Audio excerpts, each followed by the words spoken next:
Buenas noches, damas y caballeros. Bienvenidos a otro encuentro especial. Soy Nero. Antes de comenzar, quiero saber quiénes me acompañan hoy.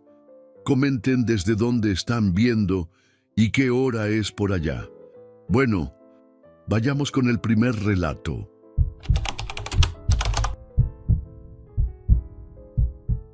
Buenas noches, Nero. Me llamo Esteban. Y esto que voy a contar no es algo que suelo compartir con cualquiera, pero me ha dado tantas vueltas en la cabeza que ya no sé cómo sacarlo. Soy conductor de aplicación aquí en Monterrey. Trabajo sobre todo por las noches porque es cuando hay más movimiento y la tarifa sube.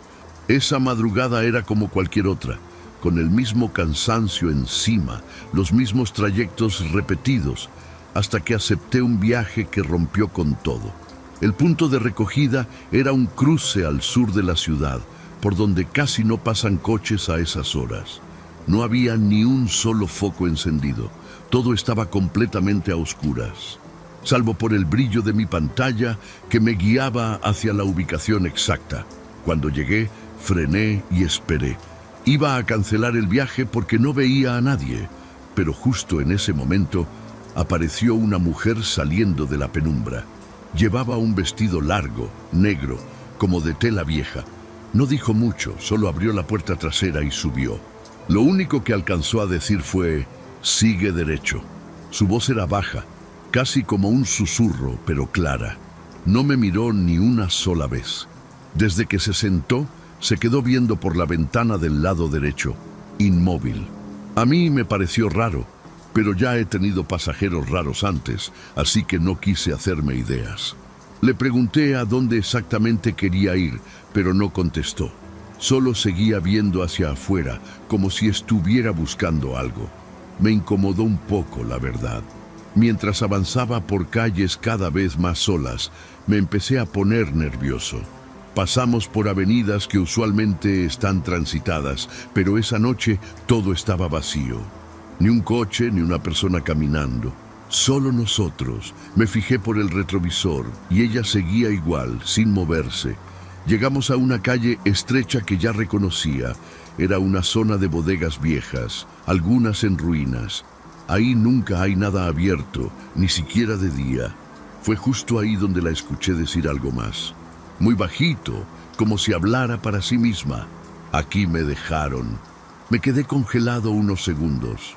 Volteé para preguntarle si estaba bien, pero cuando giré la cabeza, el asiento de atrás estaba vacío. No había nadie. Abrí y cerré los ojos pensando que estaba alucinando, pero no. El coche estaba completamente vacío.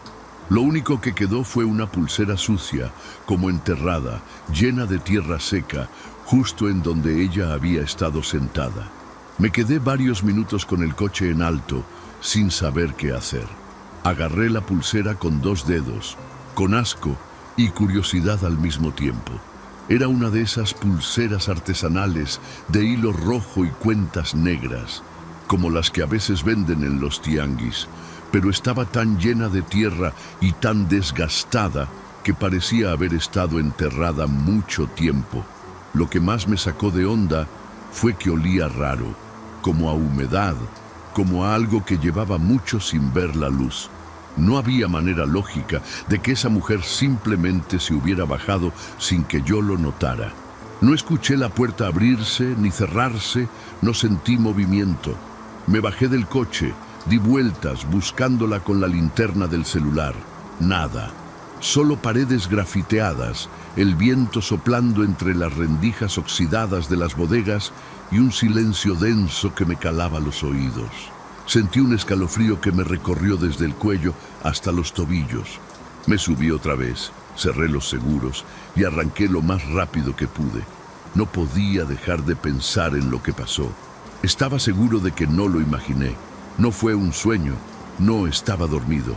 Esa mujer sí subió al coche, sí me habló, sí me llevó hasta ahí. Me repetía eso mientras regresaba a una zona más iluminada. En cuanto llegué a un Oxixo, me estacioné y me bajé temblando. Le conté a otro conductor que estaba ahí afuera cargando su cel, pero solo se rió nervioso y me dijo que seguramente era una broma o una loca. No le insistí. Me di cuenta que nadie me iba a creer. Decidí terminar la jornada.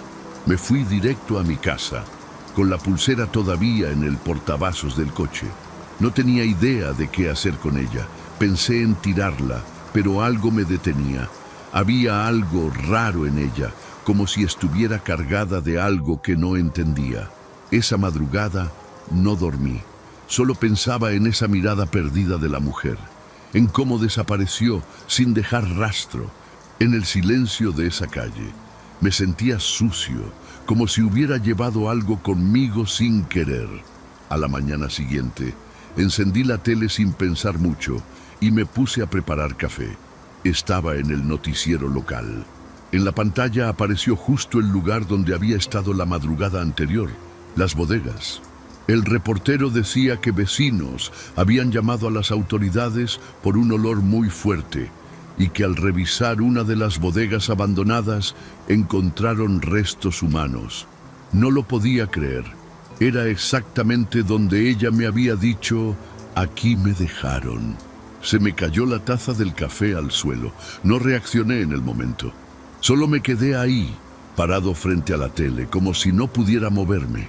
Mi mente estaba haciendo conexiones que no quería aceptar. Esa mujer, la pulsera, las bodegas, los restos. No podía ser coincidencia. Sentí que me faltaba el aire. Apagué la tele, pero ya era demasiado tarde. Las imágenes del lugar, la voz del reportero, todo ya estaba grabado en mi cabeza. Pasaron horas antes de que me animara a ir al coche otra vez. La pulsera seguía ahí. La agarré con una bolsa de plástico y la metí en una caja de zapatos, sin saber por qué. Me sentía como si estuviera escondiendo algo que no me pertenecía. Por dentro tenía esa sensación de que algo no estaba bien, de que traer eso en el coche era como traer un recuerdo que no pedí. No quería quedármela, pero tampoco sabía si deshacerme de ella iba a empeorar las cosas. Empecé a investigar. Busqué notas viejas, desapariciones en esa zona, cualquier cosa que me diera una pista. Encontré una noticia del año pasado. Una joven desaparecida que había sido vista por última vez tomando un Didi después de una fiesta en el centro. Su nombre era Alma. Vi la foto y se me revolvió el estómago. Era ella. No había duda. La misma cara, el mismo cabello y en una de las fotos familiares traía puesta la misma pulsera. La misma. No sabía qué hacer con eso. Pensé en ir a la policía, pero ¿qué iba a decir? Que recogí el fantasma de una mujer desaparecida y me dejó una pulsera llena de tierra en el asiento. Me iban a mandar directo al psiquiatra. Pensé en contactar a la familia, pero el miedo me ganó. Lo único que pude hacer fue dejar la caja en una iglesia, como si eso pudiera limpiar lo que fuera que me estaba siguiendo desde esa noche. Después de eso, dejé de trabajar por las noches. Me daba miedo pasar por ciertas calles, incluso con el sol de mediodía. Pero lo peor era que, aunque ya no trabajaba en esa zona, de vez en cuando encontraba huellas de tierra en el asiento trasero, como si alguien hubiera estado ahí sin que yo lo notara. Las limpiaba, trataba de no pensar, pero era inútil. Ese silencio incómodo del asiento vacío se quedó conmigo para siempre. Intenté seguir con mi vida como si nada. Cambié los horarios, me enfoqué en otros rumbos de la ciudad. Incluso me compré un aromatizante nuevo para el coche, como si con eso pudiera borrar lo que pasó. Pero había algo que no se iba. A veces, cuando frenaba en semáforos o esperaba a un pasajero, sentía como si alguien estuviera respirando muy bajito detrás de mí. No volteaba, no quería. Aunque sabía que no había nadie, el ambiente se ponía denso, como si el aire pesara más en el asiento trasero. Un día, recogí a una señora que notó algo raro al subirse. Apenas abrió la puerta y se quedó parada, viéndome raro. Me preguntó si traía tierra en el asiento porque había manchado su vestido. Me disculpé, le dije que seguramente alguien se había subido con los zapatos sucios, pero en cuanto se bajó, Revisé bien. Otra vez había tierra, tierra suelta como de panteón. Empecé a sentir que estaba perdiendo la cabeza. Nadie más lo notaba, pero yo sí. Algo se me había pegado. Volví a ver las noticias unas semanas después. Las autoridades habían identificado los restos. Pertenecían a Alma, la joven desaparecida. Encontraron parte de su ropa, confirmaron por ADN. Todo encajaba. Pero lo que más me impactó fue que mencionaron un detalle que no sabían cómo explicar. En el lugar había marcas recientes de pisadas, como si alguien hubiera estado ahí no mucho antes del hallazgo. Pisadas pequeñas, de mujer, sobre la tierra suelta alrededor del cadáver. Después de escuchar eso, no pude más. Empecé a pensar que tal vez ella me había usado para llegar a ese lugar otra vez. No sé si para ser encontrada, para dejar algo, o simplemente para que alguien supiera que ahí terminó todo. No sé cómo explicarlo, pero siento que de alguna forma fui un medio. Como si esa noche no hubiera sido yo el que manejaba, sino solo el que prestó el volante. Me costó mucho aceptar eso. Un domingo por la tarde, manejando por una ruta lejana, me orillé en una calle vacía. Me bajé, caminé hacia una vieja banqueta y me quedé parado sin razón aparente. Sentía que debía estar ahí, como si algo me hubiera llamado. Fue entonces cuando, sin darme cuenta, dije en voz baja, «Ya te encontraron». No sé por qué lo dije, solo salió, y justo en ese momento el ambiente cambió. El viento se calmó, todo se quedó en silencio. Me quedé ahí varios minutos, respirando, sintiendo que por primera vez en semanas estaba solo de verdad. Después de esa tarde, las cosas empezaron a calmarse. Ya no sentía esa presión en el pecho cada vez que subía al coche. Las pisadas de tierra dejaron de aparecer y el asiento trasero volvió a ser solo eso, un asiento. No volví a ver a nadie raro subir o desaparecer. Pero esa sensación de haber sido parte de algo que no entiendo por completo nunca se fue. Fue como si hubiera sido testigo de algo que no debía, como si me hubieran elegido sin preguntarme. Guardé silencio durante mucho tiempo. Ni a mis amigos les conté todo. Solo dije que me pasó algo feo y que ya no quería trabajar de noche. Empecé a hacer viajes en horario diurno y a enfocarme en otros trabajos. Aunque siempre me quedó esa inquietud de qué hubiera pasado si no hubiera aceptado ese viaje. Me lo pregunté muchas veces y siempre llegaba a la misma respuesta. No era algo que pudiera evitar. Era algo que simplemente tenía que pasar. Una vez, ya bien entrado el día, pasé por la zona de las bodegas. Todo seguía igual de abandonado, pero vi que habían colocado unas cintas amarillas donde antes me había detenido con ella. Me quedé unos segundos observando desde el coche. Cerré los ojos y traté de recordar su voz, su cara, todo, pero no pude. Se fue borrando poco a poco como un sueño viejo. Solo quedó clara esa frase. Aquí me dejaron. No sé si era reclamo, despedida o ambas cosas. Todavía tengo esa pulsera en mente. La dejé en la iglesia, sí, pero algo dentro de mí me dice que no fue suficiente.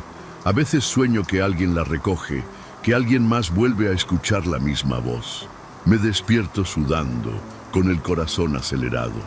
Tal vez no era solo su historia lo que me tocó vivir, sino una advertencia, un recordatorio de que hay cosas que, aunque se entierren, buscan salir a la luz, y a veces usan a quien sea para lograrlo. Desde entonces, cada vez que alguien se sube callado, que no mira, que solo dice, sigue derecho, se me encoge el alma, porque ya no puedo evitar pensar que tal vez no es solo un pasajero más, tal vez es alguien que todavía no encuentra su camino. Y si algún día vuelve a pasarme algo parecido, esta vez no voy a hacer preguntas, solo voy a manejar derecho, sin mirar atrás.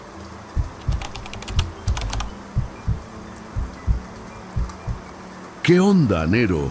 Me llamo Mauricio y durante casi 10 años trabajé como guardia nocturno en una bodega industrial que está entre avenidas grandes, cerca del centro de Tlalnepantla. Era un trabajo monótono, pero tranquilo, y la paga no estaba mal. Me encargaba de rondas cada 2 horas, checar que no se metiera nadie, monitorear las cámaras y mantener el registro de entrada y salida de los trailers. Al principio todo era bastante normal, puro silencio y el zumbido de los fluorescentes viejos.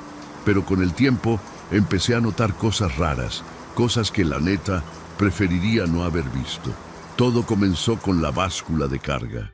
Era una de esas enormes plataformas metálicas que pesan los camiones antes y después de ser cargados. Estaba conectada al sistema central y tenía una pantalla digital en la caseta donde yo me quedaba. Una madrugada, como a las 3 pasadas, la báscula se activó sola. Escuché el sonido metálico del peso cayendo y el pitido del monitor marcando el número. Me asomé de inmediato pensando que tal vez un tráiler había llegado sin aviso, pero no había nadie. Y el número que marcaba casi 7 toneladas. Imposible. Nada estaba sobre la plataforma. Pensé que era una falla del sistema. Lo reporté al día siguiente. Mandaron a revisar el sensor, lo calibraron otra vez y lo dejaron funcionando. Pero pasó otra vez y luego otra. Siempre a la misma hora, 3:07 de la madrugada. Siempre ese mismo sonido. El golpe seco, el pitido, el número absurdo. Un día me armé de valor y revisé las cámaras. Pensé que iba a confirmar que era una rata grande, un perro, hasta un vago tal vez. Pero no, lo que vi en la grabación me dejó helado. A las 3:07 en punto, una figura alargada, flaca como encorvada, se subía a la báscula. No se movía, no caminaba ni miraba a ningún lado. Solo estaba ahí. No se le veía la cara, ni ropa, ni nada reconocible. Era solo una silueta alargada, oscura, como si absorbiera la poca luz del lugar. Permanecía unos segundos y luego desaparecía sin moverse, como si se desvaneciera o simplemente dejara de existir. Repetí el video varias veces, cuadro por cuadro. Siempre aparecía exactamente igual. Nunca antes, nunca después. Solo 3:07. Apagué la cámara, cerré la computadora y me quedé sentado en la caseta, sintiendo cómo el aire se volvía más espeso, como si algo invisible estuviera ahí mismo, a unos metros de mí. Esa fue la primera noche que recé en años. Después de esa noche ya no pude trabajar igual. Empecé a llegar más temprano para revisar el sistema completo antes de que dieran las 3. Me aprendí los patrones de todo, el zumbido del refrigerador de la caseta, el parpadeo de la cámara del andén, el pitido cada vez que el portón se abría o cerraba, pero no importaba cuánto me preparara, nada me servía. A las 3:07 la báscula se activaba sola, y aunque no siempre revisaba el video, sabía que la figura estaba ahí. Lo sentía como si se me enfriaran los huesos desde dentro. Empecé a notarlo en otras cosas también. El foco del baño se fundía siempre en esa hora. Las ratas, que normalmente correteaban por el pasillo trasero, desaparecían como si algo las espantara. Una vez, me tocó ver que los sensores de movimiento del patio marcaban actividad, pero no había nada en las cámaras. Me empecé a enfermar. Dolores de cabeza, insomnio, una presión constante en el pecho. El doctor me decía que era estrés, pero yo sabía que era otra cosa. Algo que se me pegó después de esas noches. Traté de hablarlo con mis compañeros del turno de día, pero no me creyeron. Uno hasta se rió, diciendo que seguro me estaba quedando dormido y soñaba cosas. Me callé, no volví a comentar nada, pero uno de los choferes, un señor ya grande que llevaba años cargando mercancía en esa bodega, un día me agarró aparte y me dijo bajito: «Esa báscula está maldita, joven, desde hace mucho». Me quedé congelado. Le pregunté qué sabía, pero el viejo solo hizo una seña con la cabeza, como diciendo que no quería hablar más del tema.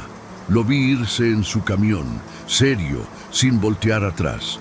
Días después, un compañero de mantenimiento me contó sin querer que la zona había sido muy pesada en los 90, que esa misma bodega, antes de ser comprada por la empresa actual, era parte de una red de bodegas que usaban los narcos para guardar y desaparecer gente, que ahí despachaban a los que no les servían. No había pruebas, pero todos los viejos del lugar lo sabían.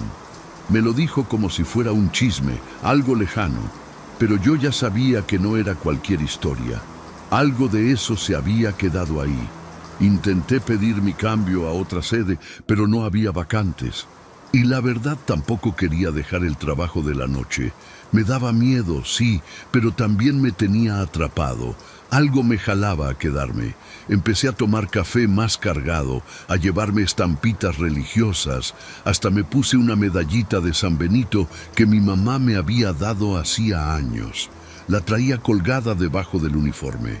Pero nada evitaba que a las 3:07 la báscula vibrara sola, el monitor pitara marcando toneladas imposibles y el aire se llenara de ese silencio denso, tan espeso que dolía respirar. Con el tiempo me acostumbré a no mirar las cámaras a esa hora. Simplemente apagaba el monitor unos minutos antes de las 3. Salía a fumar un cigarro o me encerraba en el baño con los audífonos puestos, escuchando cualquier cosa que tapara el sonido de la báscula. Pero a veces no servía de nada. Aunque no viera ni oyera nada, mi cuerpo sabía.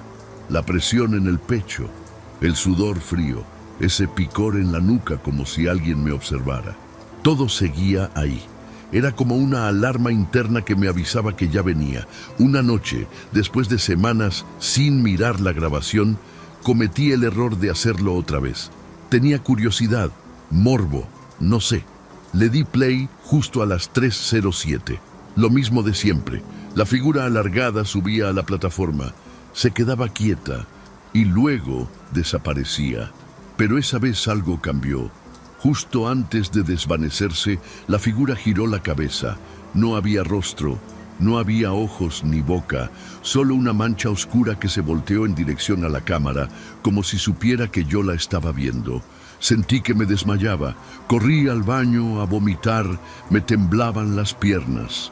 Nunca me había sentido así. No era miedo como el de una película o una historia de terror. Era algo más profundo, más sucio, como si algo hubiera entrado en mí y me estuviera drenando desde adentro. Esa noche no pude quedarme. Llamé al supervisor. Le dije que me sentía mal y que necesitaba salir. Me fui a casa sin decir más. Dormí casi 14 horas seguidas y soñé con la báscula, con el pitido, con el rostro que no era rostro mirándome desde el otro lado del vidrio. Al día siguiente regresé, pero algo en mí ya estaba quebrado. Caminaba por la bodega como si ya no perteneciera ahí. Las luces me parecían más tenues, el aire más denso, y hasta el sonido de mis pasos me rebotaba raro. Fui directo a la caseta, abrí la compu y borré todas las grabaciones de las últimas semanas. Me sentía como si estuviera eliminando algo más que datos, como si con cada archivo que borraba le quitara fuerza a eso que vivía ahí, pero sabía que no era tan fácil. La figura no estaba en un video, estaba en el lugar mismo. Pasaron un par de semanas sin novedades. Pensé que tal vez se había acabado, que había logrado cortar la conexión, alejarme de eso. Me relajé un poco, volví a hacer mis rondas con más calma. Hasta empecé a dormir 1 o 2 horas durante la noche sin sentir que algo me iba a despertar de golpe. Pero fue justo cuando más tranquilo estaba que volvió. Y esta vez ya no solo a las 3:07. Una madrugada, siendo casi las 2:30, la báscula pitó. Me levanté de golpe y lo que vi en la pantalla me dejó paralizado. La figura estaba ahí y no estaba sola. Había otra figura, más baja, más compacta, pero igual de negra, sin rostro, sin forma clara. Estaba parada justo al lado de la primera, como si esperaran algo o a alguien. Me quedé viendo la pantalla sin poder moverme. La imagen estaba congelada por el pánico en mi mente. Ni siquiera respiraba. Después de unos segundos, ambas figuras simplemente desaparecieron. No se bajaron de la báscula, no se fueron caminando, se esfumaron como humo. Cerré el sistema y me quedé toda la noche con la luz prendida, la puerta atrancada y una cruz de madera en la mano. Empecé a soñar con ellas, no con la bodega, no con la báscula, con ellas. Me despertaba gritando, sudando, con el pecho apretado como si me hubieran estado presionando mientras dormía. Las veía en sueños, paradas en mi cuarto, a un lado de mi cama, mirando sin ojos, respirando sin boca. Y lo peor era que al despertar, el mismo silencio denso de la bodega estaba también en mi casa. Ya no las podía separar, ya no podía dejarlas allá. Algo se había pegado a mí. Una noche no aguanté más. Me llevé una garrafa de gasolina y entré al cuarto donde estaban las conexiones eléctricas del sistema de la báscula. Cerré la puerta, regué el líquido por el piso y encendí un encendedor. Me temblaba la mano, lo apagué. Lo volví a prender, no lo hice. Algo me detenía. Un miedo, sí, pero también una especie de respeto, como si supiera que quemar esa báscula no iba a servir de nada, que lo que había ahí no era solo un aparato, sino una especie de altar, un lugar de peso, literal y simbólico. Decidí hablar con un sacerdote. No fui a confesarme, solo le conté que en mi trabajo pasaban cosas, que había algo ahí que no era normal. Me miró con una cara entre seria y cansada. No me dijo que estaba loco, ni que necesitaba fe. Me preguntó el nombre de la colonia y la dirección exacta. Se la di. Asintió como si ya la conociera. Me dijo, ahí no es la primera vez que alguien ve cosas, pero lo que ve uno depende de lo que carga. Me quedé frío. No entendí del todo, pero me hizo sentido, como si esas cosas vinieran de algo que yo ya traía adentro. Volví a la bodega esa misma noche, pero con la cabeza más clara. Me senté frente a la pantalla, vi la hora pasar y esperé a las 3:07. La báscula se activó, el pitido sonó. El número fue más alto que nunca, 9.7 toneladas. Pero no miré la cámara. Esta vez salí. Caminé hasta la báscula. La luz era tenue, el aire helado, pero no me detuve. Me paré justo a un lado de la plataforma y ahí la vi. No a través de una pantalla, no en un sueño. La figura estaba ahí, frente a mí, quieta. Y sí, estaba viendo directamente hacia mí. No hice nada, no grité, no corrí. Me quedé parado frente a esa cosa. No tenía ojos, pero yo sentía su mirada. Era como si me escaneara por dentro, como si supiera todo lo que había hecho, lo que había callado, lo que cargaba. En ese momento me di cuenta de que no era una aparición cualquiera. Era un peso, una presencia que se alimentaba de lo que uno no dice, de lo que uno deja pudrir en el fondo. Me quise mover, pero el cuerpo no me respondía. El aire estaba tan denso que parecía que me estaba hundiendo en él. No sé cuánto tiempo pasó, pero en algún momento la figura se dio la vuelta. Caminó lentamente hacia el centro de la báscula y se quedó ahí. Luego apareció la segunda figura, más pequeña. Caminó igual de lento, pero se detuvo justo a mi lado. La podía sentir cerca, casi rozándome el brazo. Me temblaban las manos, pero no me atacó. Solo se quedó ahí, como si me estuviera enseñando algo. Después de unos segundos, ambas figuras se desvanecieron al mismo tiempo, como humo cuando se apaga una vela. La pantalla del monitor en la caseta parpadeó y volvió a cero. Esa fue la última noche que activaron la báscula. Desde entonces, no volvió a marcar ningún peso extraño.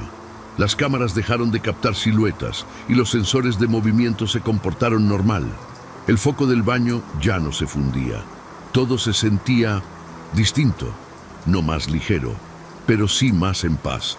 Como si el ciclo se hubiera cerrado, como si ya no hiciera falta que siguieran viniendo. Nunca entendí qué querían, nunca supe por qué a mí. Pero algo cambió desde esa madrugada. A los pocos meses pedí mi transferencia. Me dieron otro puesto en una bodega más chica, más al sur. Tranquila, a veces tengo pesadillas, pero ya no como antes. Y cuando despierto, ya no siento esa presencia. Me costó mucho volver a sentirme en mi cuerpo, volver a confiar en la noche. Pero lo logré. Aunque todavía me persigue una idea, tal vez no eran fantasmas, tal vez eran recuerdos. Pesos de otros que quedaron atrapados en el concreto, en el acero, en la tierra misma. Y a veces, cuando paso por Tlalnepantla y veo esas bodegas desde el coche, siento algo en el estómago. No es miedo, es una certeza. Ese lugar nunca fue para cargar mercancía, fue una balanza para el alma, y algunos pesos simplemente no desaparecen.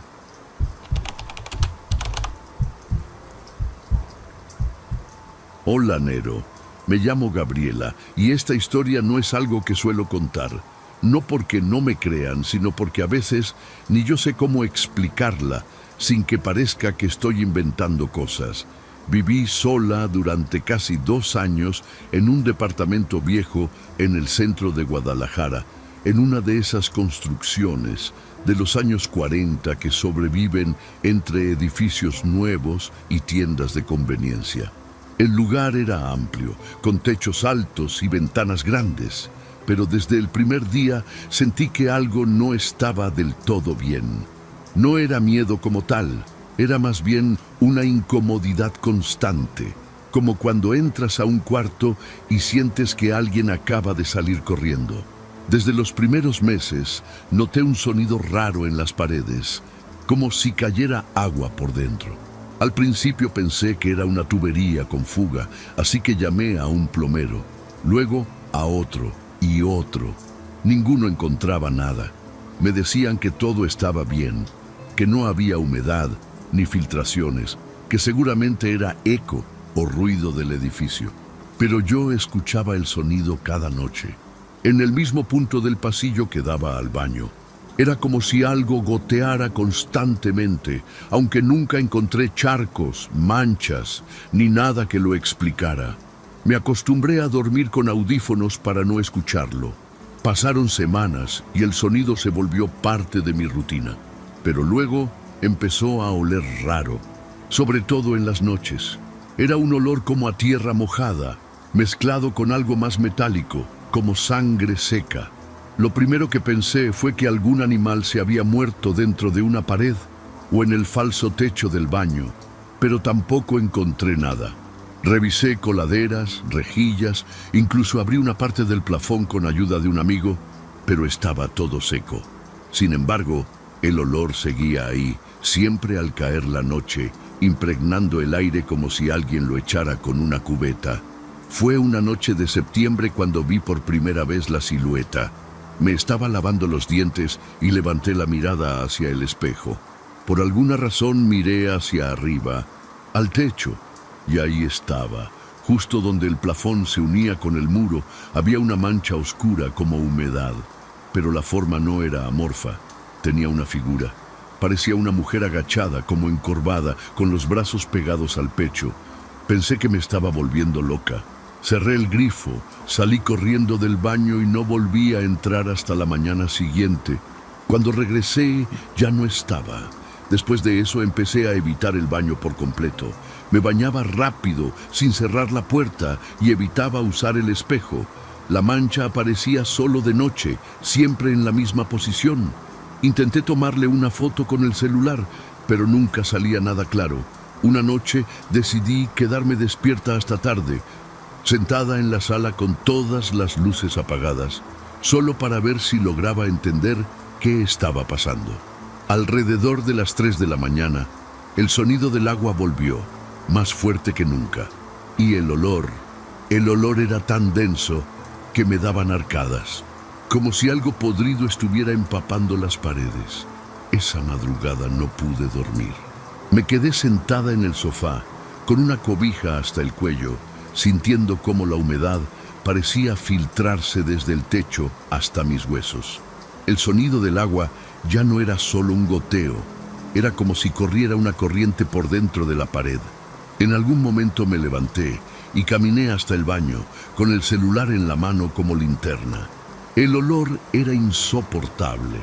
Me cubrí la nariz con la camiseta y abrí la puerta con cuidado, esperando ver la mancha otra vez. Pero lo que vi fue peor. El techo estaba completamente empapado y la figura de la mujer ahora estaba estirada, como si se estuviera descolgando. Me paralicé. No podía moverme, ni gritar. Solo vi cómo la silueta parecía arrastrarse poco a poco por el techo húmedo. No tenía rostro ni detalles. Era solo una sombra negra contra el plafón blanco, pero juro que pude sentirla viéndome. Cerré la puerta de golpe y me fui directo al cuarto. Me encerré con llave y me quedé despierta hasta que salió el sol. Cuando volví al baño por la mañana no había nada, ni mancha, ni humedad, ni olor. Todo estaba seco. Me pregunté si lo había soñado, si me estaba sugestionando por estar sola, por el estrés, por cualquier cosa. Pero algo dentro de mí sabía que no era mi imaginación. Al día siguiente hablé con el casero. Le dije que había humedad, que algo no estaba bien en el techo del baño. Me contestó que ya habían revisado todo, que no había filtraciones, que seguro era por el calor y la mala ventilación. Le mencioné el olor y me dijo que los caños del edificio eran viejos, que a veces regresaban olores. Cuando le pregunté si había pasado algo en ese departamento, se quedó callado. Cambió el tema rápido y me pidió que le mandara fotos si volvía a haber humedad. Pero no quise insistir.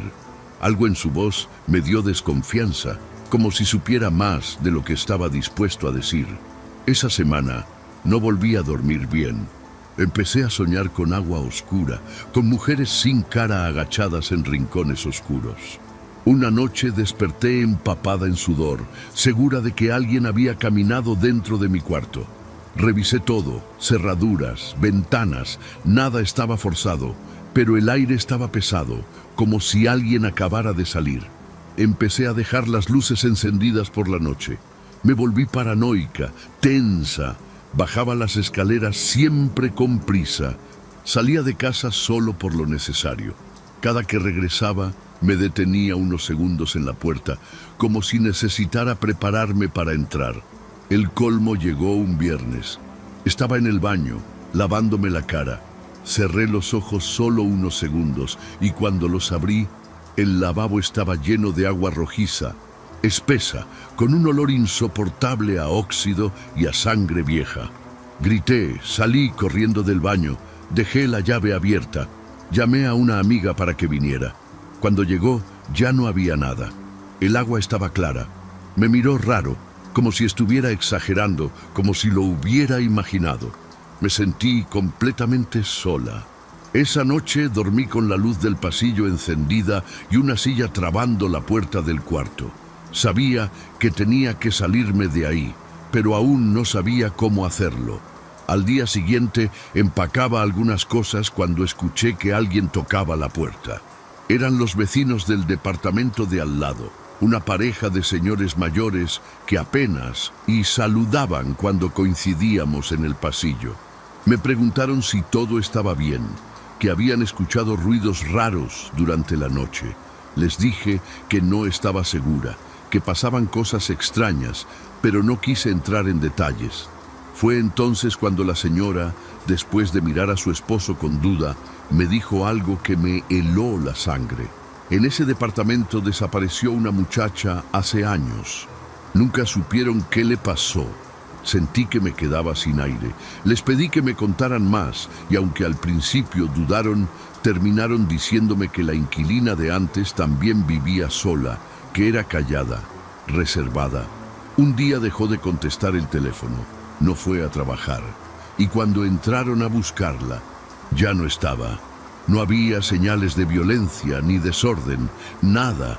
Solo encontraron el agua del baño corriendo y un olor raro. Igual que ahora, dijo el señor en voz baja. Nadie supo a dónde fue, ni hubo rastros de ella. La policía investigó, pero el caso se cerró por falta de pruebas. El departamento quedó vacío casi un año hasta que yo llegué.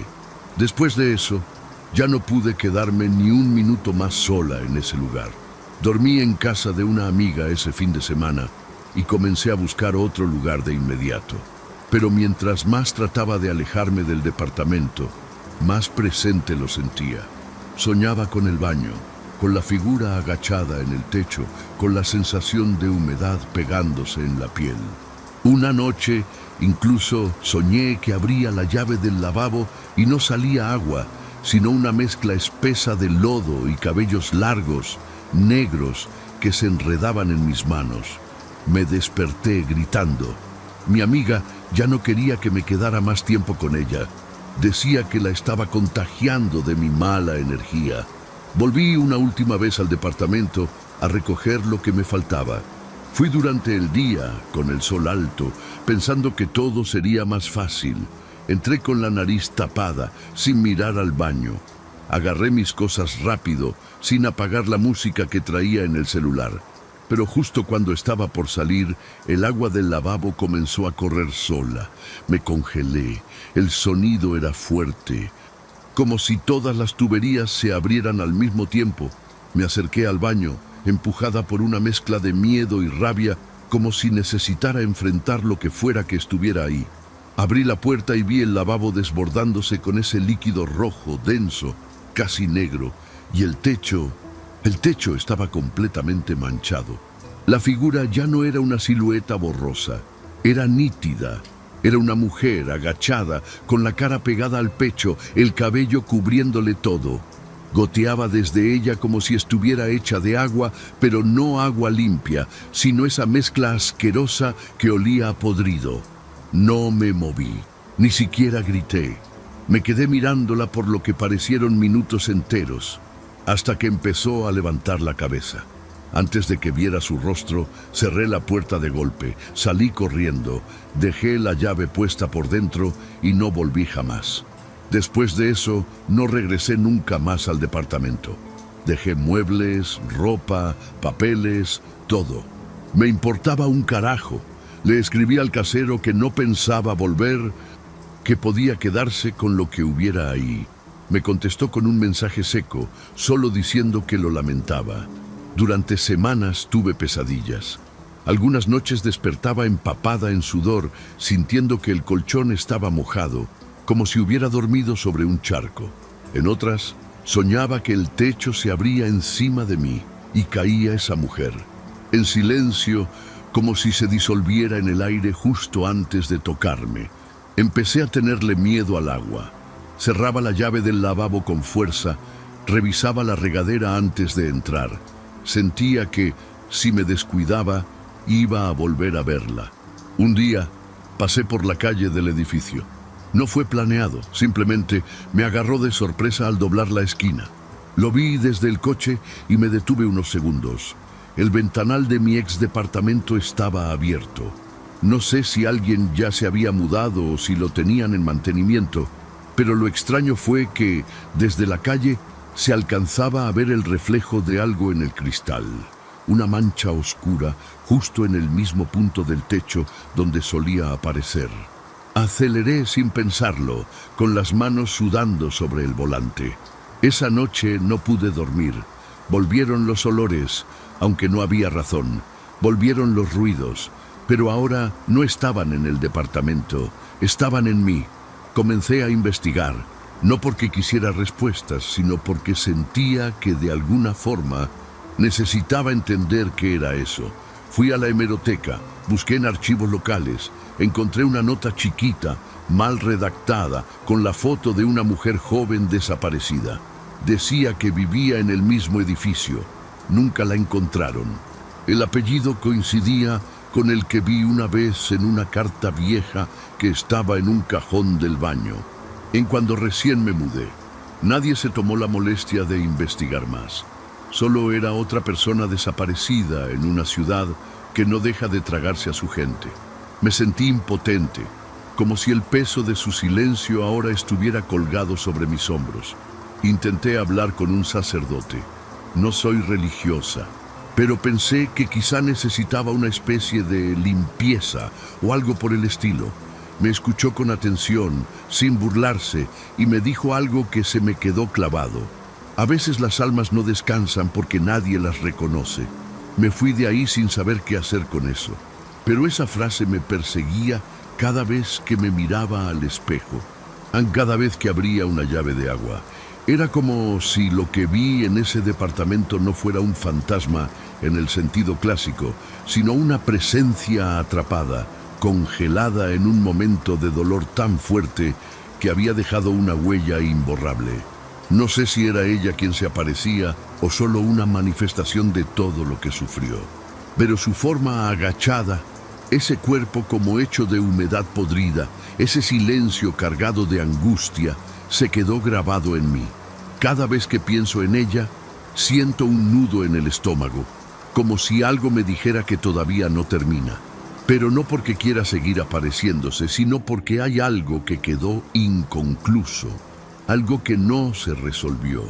Yo solo fui la siguiente en ocupar ese espacio, la siguiente en sentirla, y aunque me haya ido, una parte de mí sigue escuchando ese maldito goteo cada vez que intento cerrar los ojos.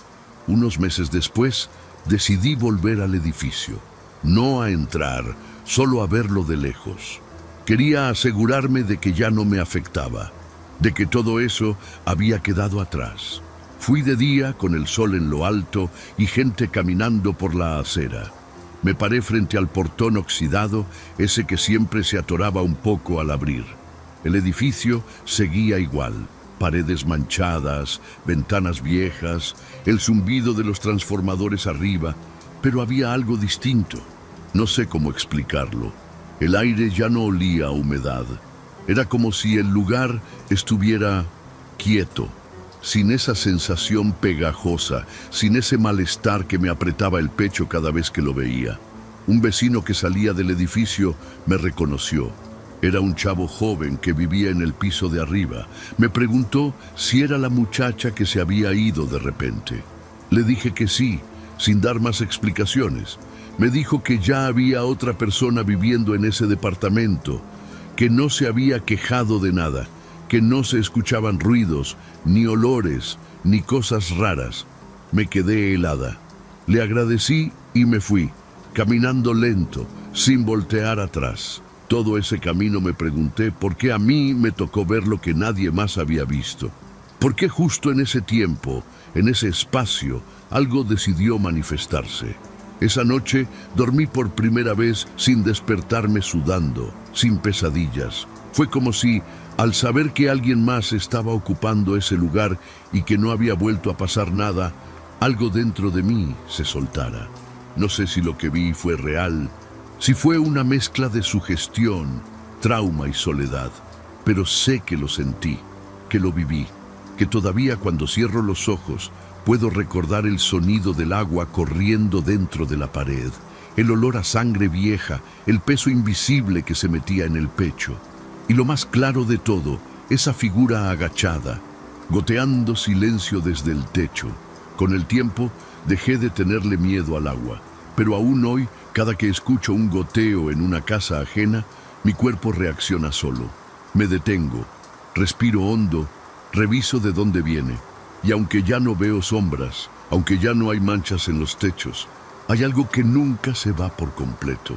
No sé si lo que hice fue ayudarla a manifestarse para poder irse, o si solo fui una víctima más del recuerdo que ella dejó. Lo único que tengo claro es que hay lugares que guardan memoria, y que a veces esa memoria se pudre despacio, como el agua estancada. Nunca volví a vivir sola, no porque no pudiera, sino porque sé que hay silencios que no se deben habitar en soledad.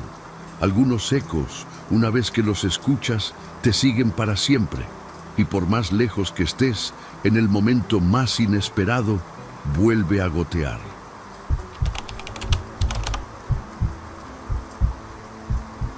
Me llamo Lucía y quiero contarte algo que no le he dicho a nadie más, porque hasta a mí me cuesta creerlo. Trabajo desde hace 5 años en una empresa que se dedica a limpiar escenas de crimen. Ya me he acostumbrado al olor de la sangre seca, a los cuerpos descompuestos, al silencio incómodo de los vecinos que nos ven desde las ventanas. Pero hubo un día, hace poco más de 4 meses, que algo me quebró por dentro. Desde entonces no he vuelto a ser la misma. Hay noches en las que siento que me están jalando al fondo de algo que no entiendo. Nos llamaron a una vecindad vieja en Iztapalapa, por el rumbo de la Cabeza de Juárez. El aviso fue por un homicidio. Un hombre apuñalado en un cuartito de azotea. Al llegar, todo estaba acordonado, pero ya no quedaban policías ni peritos. El dueño del lugar nos dio acceso al cuarto. Era un espacio de apenas 3 por 3 metros, con una cama individual, una mesita de plástico y un ventilador pegado con cinta al muro.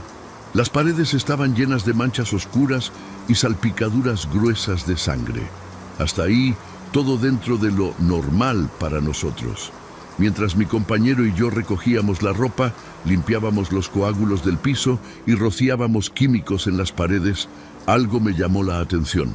Miré hacia arriba por costumbre, para ver si había salpicaduras altas que limpiar, y fue ahí cuando la vi. Era una huella de mano, perfectamente definida, en el techo, pero no estaba hecha de sangre. Parecía como si hubiera sido presionada desde adentro del concreto, como si los dedos hubieran empujado desde arriba y dejado la forma marcada. Era imposible. El techo era sólido, sin filtraciones ni marcas recientes. Quise tomarle una foto para mostrarle a mi jefe después, por si era algo que debíamos reportar. Pero en cuanto levanté el celular, la huella desapareció. No se borró poco a poco, simplemente ya no estaba. Parpadeé varias veces. Me tallé los ojos, incluso subí a una silla para revisarlo más de cerca. Nada.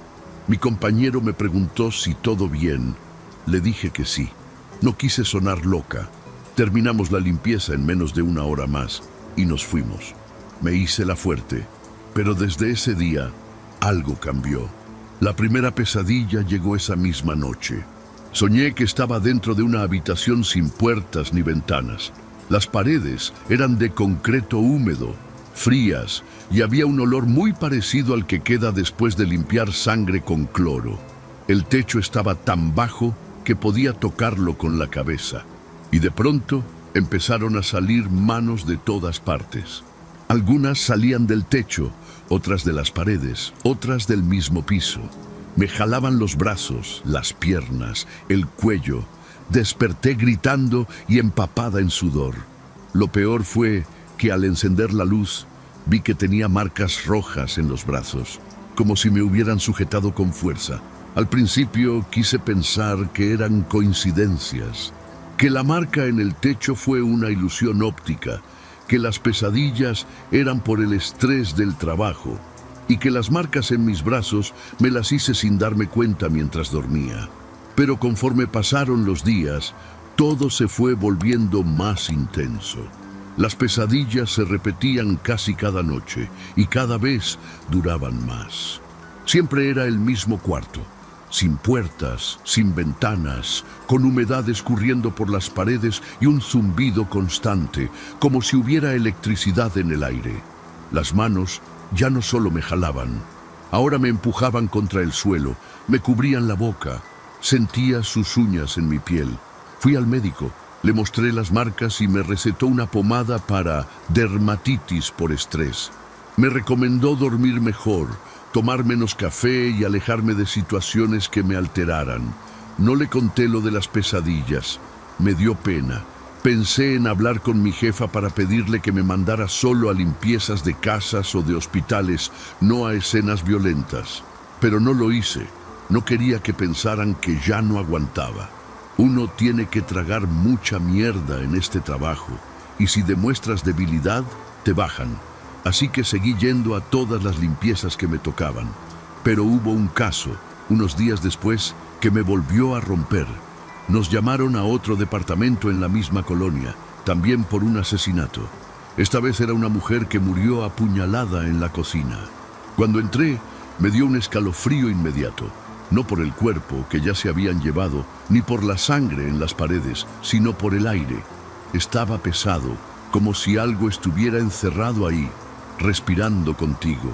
Empecé a limpiar las manchas del piso, de rodillas, cuando sentí algo raro en la espalda, como si alguien se me hubiera parado detrás. Volteé de golpe y no había nadie. Mi compañero estaba en el baño, recogiendo unas jeringas usadas que habían quedado en el lavamanos. Me quedé quieta unos segundos, pero sentí otra vez la sensación. Alguien se me acercaba por atrás, lento. Giré otra vez y nada. Entonces miré hacia el techo sin saber por qué. Y ahí estaba de nuevo. La misma huella, igualita, los 5 dedos marcados, alargados, presionando el cemento desde adentro. No puede ser que fueran 2 lugares distintos, con 2 asesinatos distintos, y que apareciera la misma maldita huella. Me entró un miedo como nunca había sentido. Esta vez no intenté tomarle foto, ni siquiera me moví. Me quedé viéndola unos segundos, con la respiración contenida. Sentí que si hacía cualquier movimiento, algo iba a bajar del techo. Algo que estaba atrapado ahí arriba, esperando. Cerré los ojos, conté hasta 10 y cuando los abrí, seguía ahí. Me paré de inmediato y le dije a mi compañero que necesitaba salir a tomar aire.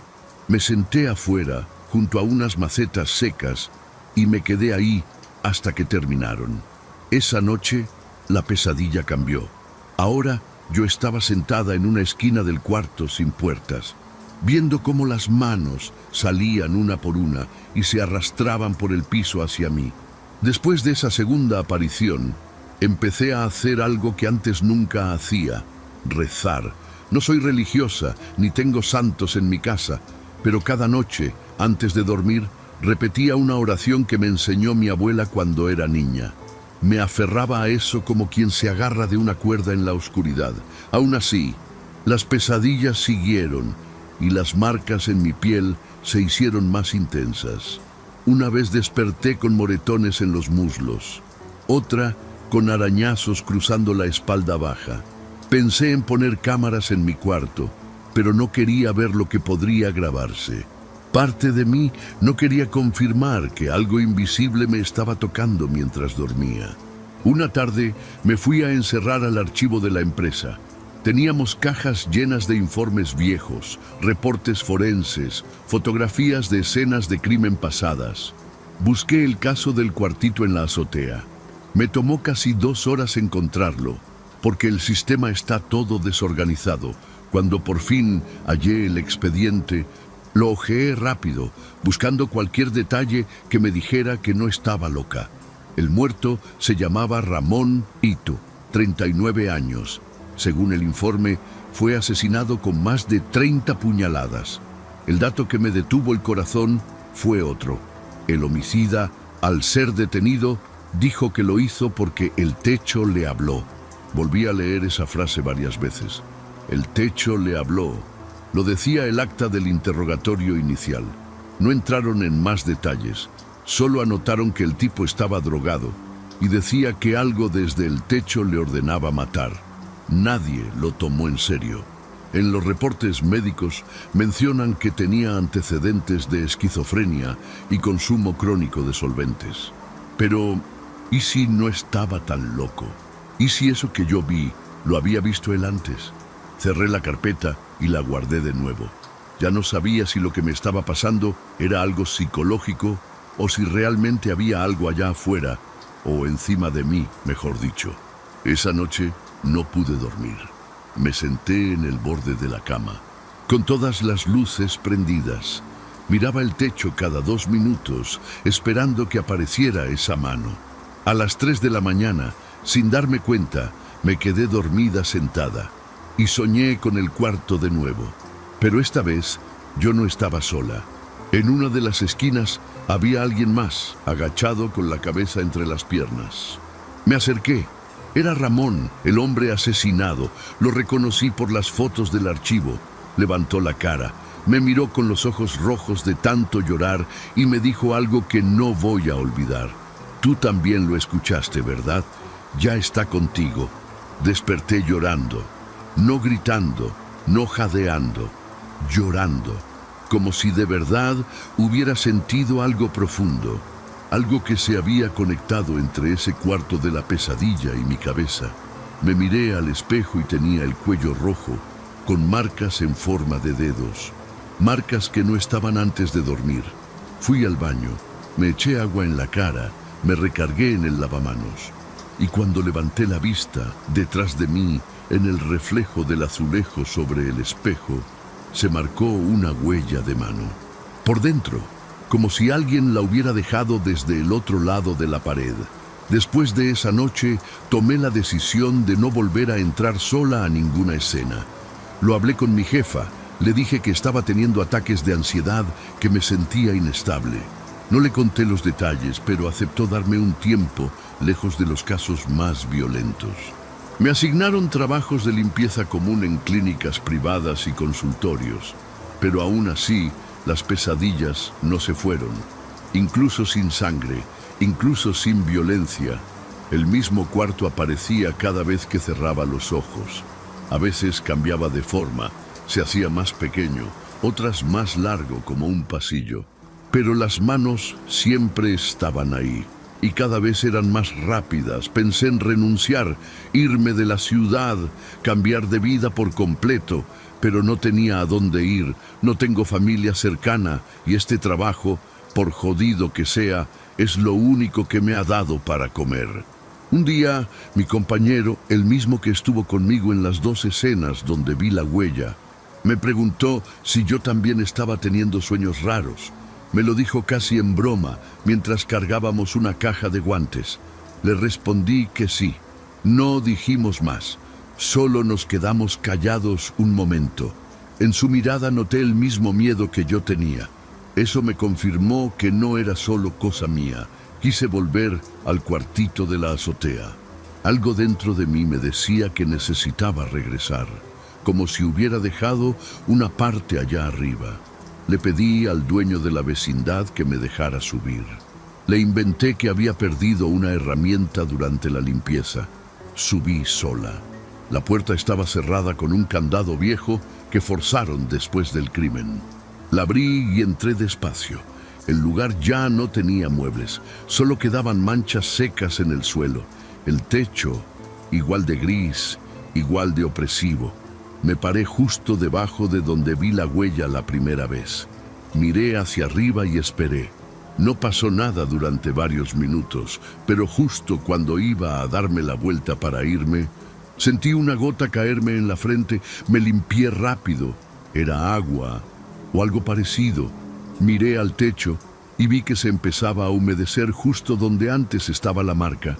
La mancha creció como si algo la estuviera empujando desde arriba.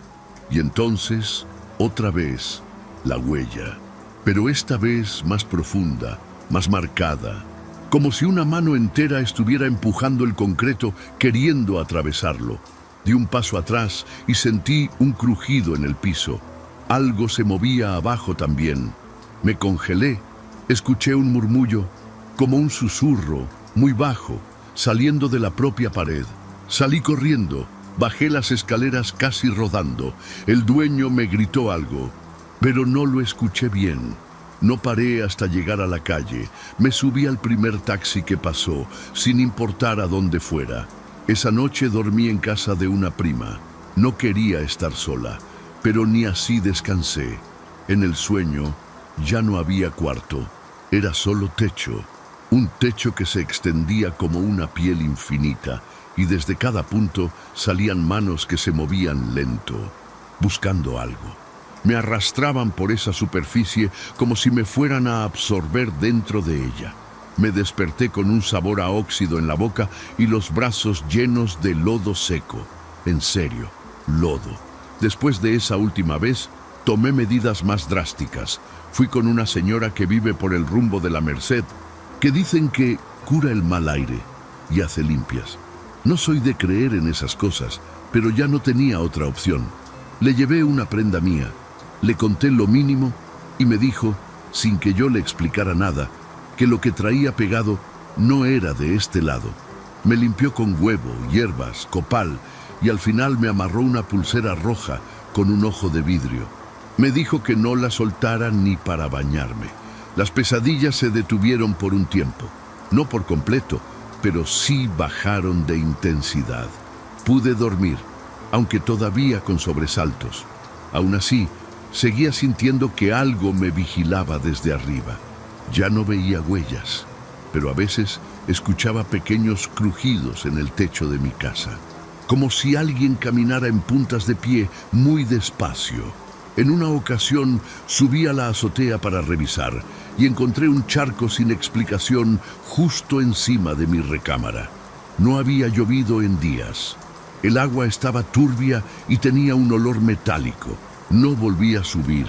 Empecé a dormir con audífonos, con música fuerte, para bloquear cualquier ruido que viniera de arriba. No podía arriesgarme a escuchar otra vez esos susurros que alguna vez se filtraron en mis sueños. Decidí pedir mi cambio definitivo dentro de la empresa. Les dije que ya no podía estar en el campo. Ahora me encargo de archivar reportes y organizar materiales. Me pagan menos, pero duermo más tranquila. No he vuelto a ver huellas en techos, ni manos saliendo de ningún lado. Pero hay cicatrices en mis brazos que no se han borrado. Cicatrices que aparecen como rasguños viejos, pero yo sé cuándo se hicieron. Cada vez que me siento sola en una habitación cerrada, lo primero que hago es mirar hacia arriba. A veces pienso que en algún lugar ese cuarto sin puertas sigue existiendo, esperando que vuelva. No he hablado de esto con nadie más, ni con mis compañeros, ni con psicólogos, ni con curanderas. Hay cosas que se quedan mejor enterradas, pero hay una última cosa que no puedo sacarme de la cabeza. Hace 2 semanas llegó un nuevo caso a la empresa, un suicidio en una azotea, también en Iztapalapa. No me tocaba a mí ir, pero vi las fotos por accidente. En una de ellas, en la esquina superior de la imagen, se ve una mancha rara en el techo, como una huella de mano, alargada, mal formada. Cerré el archivo de inmediato. Me temblaron las piernas. Pedí permiso y me fui temprano ese día. Desde entonces he tenido el mismo sueño, una y otra vez. Pero ya no estoy sola en el cuarto. Ahora hay más personas, todos sentados contra las paredes, mirando al techo, esperando. Las manos ya no bajan a jalarnos, solo nos tocan con las puntas de los dedos, como si nos marcaran. Y cada vez que despierto, tengo la sensación de que uno de ellos, uno de los que estaban en el sueño, se parece demasiado a mí.